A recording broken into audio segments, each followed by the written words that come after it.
historic landmark visit to Ghana of the Honorable Narendra Modi, the Prime Minister of India, the first of its kind in 30 years since the visit to Ghana by His Excellency P.V. Narasimha Rao in November 1995.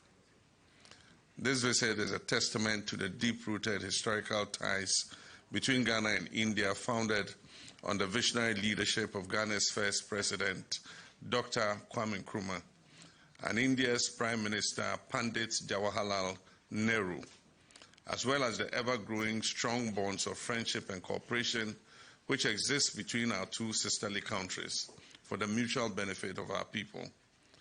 This visit is a significant honor considering the fact that it is the first leg in the Africa visit of His Honorable Prime Minister Narendra Modi on his five-nation tour, which ends in the BRICS Summit in Brazil.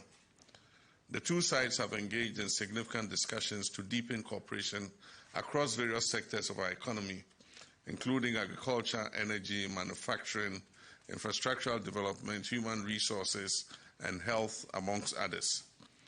On the strength of the successful engagements, we have had a number of memoranda of understanding have been signed between Ghana and India to give impetus to our commitment and aspirations for sustained and enhanced cooperation.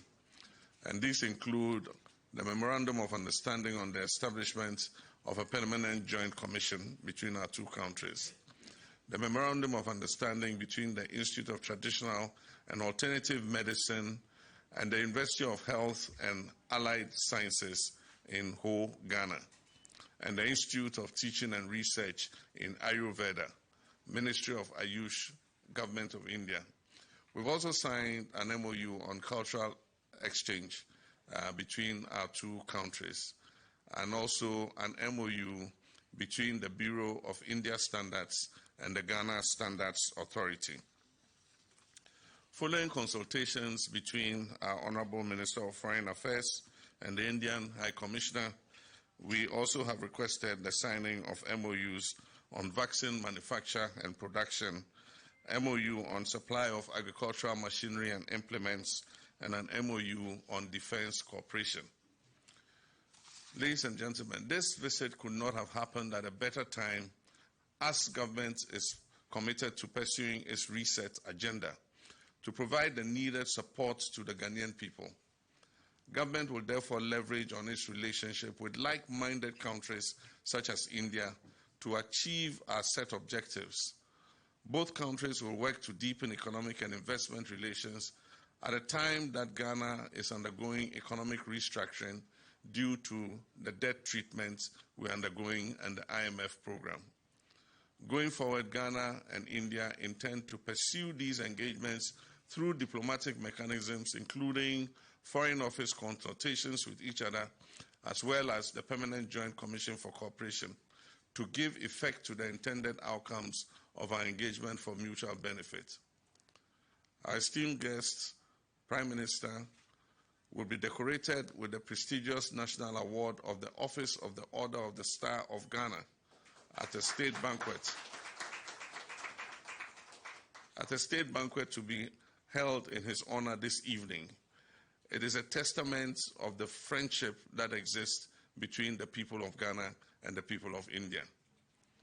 On Thursday, 3rd July, the Prime Minister will also visit the Kwame Nkrumah Memorial Park. This memorial park is a landmark that reflects India's advocacy for freedom and its advocacy and support to Africa during the anti-apartheid struggle.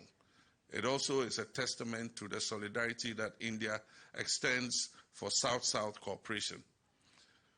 Ahead of his scheduled departure, our Parliament will be honored to listen to an address from the Prime Minister of India, and as everybody knows, India is the world's largest democracy, and so our Parliament is going to be honored to have the Indian Prime Minister come and address it. And so on this occasion, I wish to thank Prime Minister for his visit and to once again, as we did already, extend our condolences to India on the recent air accident that happened. We extend our condolences to all the families that were affected, and also we extend our best wishes to the sole survivor who miraculously worked out of that plane crash. Thank you, Mr. Prime Minister.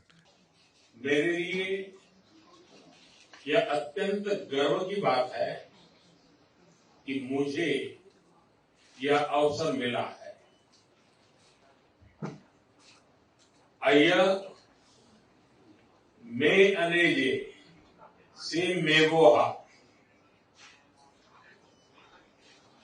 घाना में जिस आत्मीयता, गर्मजोशी और सम्मान से हमारा स्वागत हुआ है, उसके लिए मैं हार्दिक आभारी हूं। राष्ट्रपति जी स्वयं एयरपोर्ट आए, यह मेरे लिए बहुत बड़े सम्मान की बात है। दिसंबर 2024 के आम चुनावों में राष्ट्रपति महामहिम दूसरी बार राष्ट्रपति चुने गए। उनकी शानदार जीत के लिए मैं एक बार फिर उनको बधाई देता हूं। यह घाना के लोगों का उनके नेतृत्व और विजन के प्रति गहरे विश्वास का प्रतीक है। फ्रेंड्स, भारत घाना मित्रता के केंद्र में हमारे साझे मूल्य, संघर्ष और समावेशी भविष्य को लेकर साझे सपने हैं। हमारे देशों के फ्रीडम स्ट्रगल ने बहुत से अन्य देशों को प्रेरित किया। आज भी पश्चिम अफ्रीका में घाना एक जीवंत लोकतंत्र के रूप में अन्य देशों के लिए बीकन ऑफ होप है।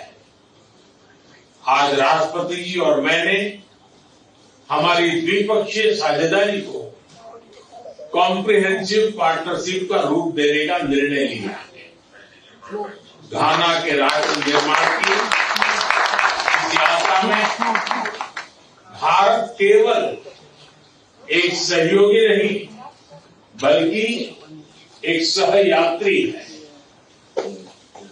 यह भव्य jubilee house Videsh Seva Sansthan, Komenda sugar factory, India Ghana Kofi एंड नान आईसीटी सेंटर और तेमा पगदन रेलवे लाइन, ये सिर्फ ईंट पत्थर नहीं, ये हमारी साझेदारी के प्रतीक है। हमारा द्विपक्षीय व्यापार $3 बिलियन पार कर चुका है। भारतीय कंपनियों ने लगभग 900 प्रोजेक्ट्स में लगभग $2 बिलियन का निवेश किया है। आज हमने आपसी व्यापार को अगले 5 वर्षों में दोगुना करने का लक्ष्य निर्धारित किया है। फिनटेक के क्षेत्र में भारत यूपीआई डिजिटल पेमेंट का अनुभव घाना के साथ साझा करने के लिए तैयार है। फ्रेंड, डेवलपमेंट पार्टनरशिप हमारी साझेदारी का एक मूल स्तंभ है।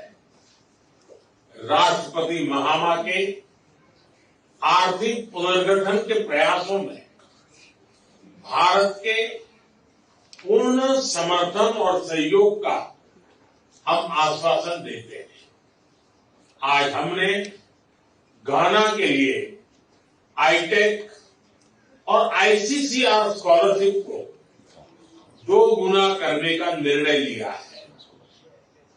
युवाओं को वोकेशनल एजुकेशन के लिए एक स्किल डेवलपमेंट सेंटर की स्थापना के लिए काम किया जाएगा। कृषि क्षेत्र में राष्ट्रपति महामा जी के फील्ड घाना प्रोग्राम में सहयोग करने में हमें खुशी होगी। जन औषधि केंद्र के माध्यम से भारत घाना के नागरिकों को affordable health care, reliable care देने का प्रस्ताव रखता है। वैक्सीन प्रोडक्शन में सहयोग के लिए हमने विचार विमर्श किया। रक्षा और सुरक्षा क्षेत्र में हम सिक्योरिटी थ्रू सॉलिडारिटी के मंत्र को लेकर आगे बढ़ेंगे। सशस्त्र बलों की training, maritime security, defence supply और साइबर सिक्योरिटी जैसे क्षेत्रों में सहयोग को बढ़ाया जाएगा। क्रिटिकल मिनरल्स के एक्सप्लोरेशन और माइनिंग में भारतीय कंपनियां सहयोग देगी। इंटरनेशनल सोलर अलायंस और coalition for disaster management, disaster infrastructure, disaster resilient infrastructure जैसे मंचों पर भारत और घाना पहले से सहयोग कर रहे हैं। घाना के रिन्यूएबल एनर्जी, विशेषकर क्लीन कुकिंग गैस को बढ़ाने के लिए उसके प्रयासों में सहयोग के लिए हमने उन्हें ग्लोबल बायोफ्यूल अलायंस जुड़ने के लिए आमंत्रित किया। फ्रेंड्स, हम दोनों ग्लोबल साउथ के सदस्य हैं और उसकी प्राथमिकताओं के लिए पूरी तरह प्रतिबद्ध है। Voice of global south summit में उनकी सकारात्मक भागीदारी के लिए हम घाना का धन्यवाद करते हैं। भारत के लिए यह गर्व की बात है कि हमारी G20 अध्यक्षता में अफ्रीकन यूनियन को G20 की स्थायी सदस्यता मिली। हमने साहेल रीजन सहित अन्य क्षेत्रीय और अंतर्राष्ट्रीय विषयों पर भी विचार विमर्श किया। हम एक मत है कि आतंकवाद मानवता का दुश्मन है। आतंकवाद के खिलाफ हमारी लड़ाई में सहयोग के लिए हम घाना का आभार प्रकट करते हैं। इस संदर्भ में हमने काउंटर टेररिज्म में आपसी सहयोग को और मजबूत करने का निर्णय किया है। यूएन रिफॉर्म्स को लेकर हमारा दृष्टिकोण एक जैसा है। पश्चिम एशिया और यूरोप में चल रहे कॉन्फ्लिक्ट को लेकर हम दोनों ने गहरी चिंता व्यक्त की है। हमारा मानना है कि युद्ध का युग नहीं है। डायलॉग और डिप्लोमेसी से ही समस्या का समाधान होना चाहिए। फ्रेंड्स, घाना में भारतीय समुदाय हमारे पीपल टू पीपल संबंधों की विशेष कड़ी है। लंबे समय से भारतीय शिक्षक, डॉक्टर और इंजीनियर घाना में सेवाएं दे रहे हैं। यहां की आर्थिक और सामाजिक प्रगति में भी भारतीय समुदाय सकारात्मक योगदान दे रहा है। भारतीय समुदाय के साथ कल अपनी मुलाकात के लिए मैं बहुत ही उत्साहित हूं। राष्ट्रपति जी, आप भारत के घनिष्ठ मित्र हैं। आप भारत से भी भली भांति परिचित हैं। मैं आपको भारत यात्रा का निमंत्रण देता हूं। मुझे विश्वास है कि आप हमें भारत में अपना स्वागत करने का अवसर प्रदान करेंगे।